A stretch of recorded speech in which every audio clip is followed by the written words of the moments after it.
અમદાવાદથી મહત્વપૂર્ણ સમાચાર સામે આવી રહ્યા છે, જ્યાં ગાંધીનગરના પીપળજ પાસેથી ડ્રગ્સની ફેક્ટરી ઝડપાઈ છે।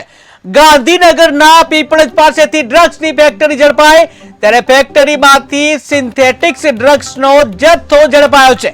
ત્યારે કોંગ્રેસ પ્રવક્તા મનીષ દોશીના પ્રહાર કે જ્યાં ગુજરાત હવે ડ્રગ્સ અને દારૂની નગરી બની ગયું છે તેવું મનીષ દોશીએ જણાવ્યું। વધુમાં જણાવ્યું કે ગુજરાતના અનેક શહેરોમાં ડ્રગ્સ બનાવવામાં આવી રહ્યું છે, ગુજરાતનો યુવા ધન બરબાદ થઈ રહ્યો છે તેવું કોંગ્રેસ પ્રવક્તા મનીષ દોશીએ જણાવ્યું છે।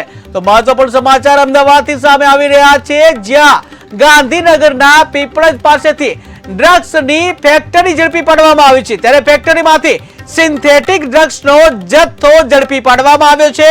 ત્યારે આ અંગે કોંગ્રેસના પ્રવક્તા મનીષ દોશીએ પ્રહાર કર્યા છે।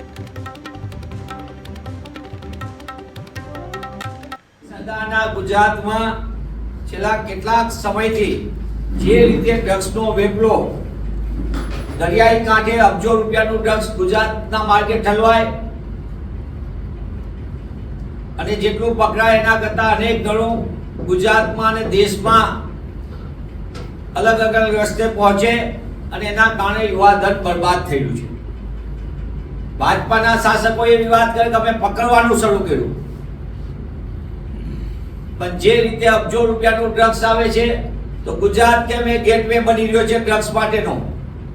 જે રીતે ડ્રગ્સ વિદેશથી આવે, અન્ય દેશોમાંથી આવે દરિયા માર્ગે, આ તો એનાથી વધુ આગળ એક સ્ટેપ થયું છે। ગુજરાતની અંદર અનેક ફેક્ટરીઓની અંદર આવા પ્રકારનું ગેરકાયદેસર ડ્રગ્સ જે પ્રતિબંધિત છે અને દેશના યુવાધનોને બરબાદ કરે, ગુજરાતના યુવાધનને બરબાદ કરે તેવા કરોડો રૂપિયાના ડ્રગ્સના વેપલા બે રોકટોક ચાલી રહ્યા છે। નશાબંધીના કાયદો કાગળ ઉપર છે, ગામથી લઈને ગાંધીનગર અને શહેરથી લઈને સચિવાલય સુધી ભ્રષ્ટાચારના ફાઇબર ઓપ્ટિકના કારણે ગુજરાતમાં દારૂની કરોડો રૂપિયાનો દારૂ રોજ ઠલવાય છે।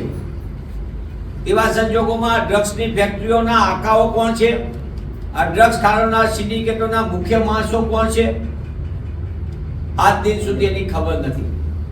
અને જે દર વખતે પકડાય ત્યારે જાહેરાતો થાય, વડોદરાની અંદર પણ ફેક્ટરી પકડાણી, ચાંગોદરમાં પણ ફેક્ટરી પકડાણી, ડ્રગ્સની સાણંદથી પણ ડ્રગ્સની ફેક્ટરી બનાવી, જે ઇલીગલ હતું, જે યુવાધનને બરબાદ કરતું હતું। તેવા સંજોગોમાં ભાજપાને હું પ્રશ્ન પૂછવા માંગુ છું કે 2014 થી 24માં 10 વર્ષમાં દેશને સૌથી દેશના યુવાધનોને બેરોજગારીનો કોઈ આગમાં ધકેલા હોય તો ભાજપાની સરકારે ધકેલા છે। તમે શિક્ષણ તો ઓછી ફીમાં નથી આપી શકતા, મોંઘું શિક્ષણ ભાજપાની ભેટ છે, બેરોજગારી એ ભાજપાની ભેટ છે, પણ શા માટે યુવાનોને નશાની આગમાં ધકેલી રહ્યા છો? આ સમગ્ર ઘટના એ સામાન્ય ઘટના નથી, પણ દેશનું ભવિષ્ય બરબાદ થયું છે। તેવા સંજોગોમાં દેશમાં ગુજરાતમાંથી પ્રતિનિધિત્વ કરતા કેન્દ્રના ગૃહમંત્રી શ્રી અને ભારત સરકારને હું પૂછવા માંગુ છું કે ગુજરાતનો 100 કિલોમીટરનો દરિયા કિનારેથી કરોડો રૂપિયાની ડ્રગ્સ, અબજો રૂપિયાની ડ્રગ્સ ગુજરાતમાં ઠલવાય અને ગુજરાતના માર્ગે દેશમાં જાય, એવી જ રીતે ગુજરાતની અંદરની બંધ ફેક્ટરીઓની અંદર કે આજે જે પકડાયું એક બંધ મકાનમાંથી આવી ગેરકાયદેસર ડ્રગ્સ બનાવતી અને એના કારણે યુવાધન બરબાદ થતું હોય તો એની જવાબદારી કોની અને એના માટેના એની પાછળના મુખ્ય આકાઓ કોણ છે, એનો જવાબ આપે।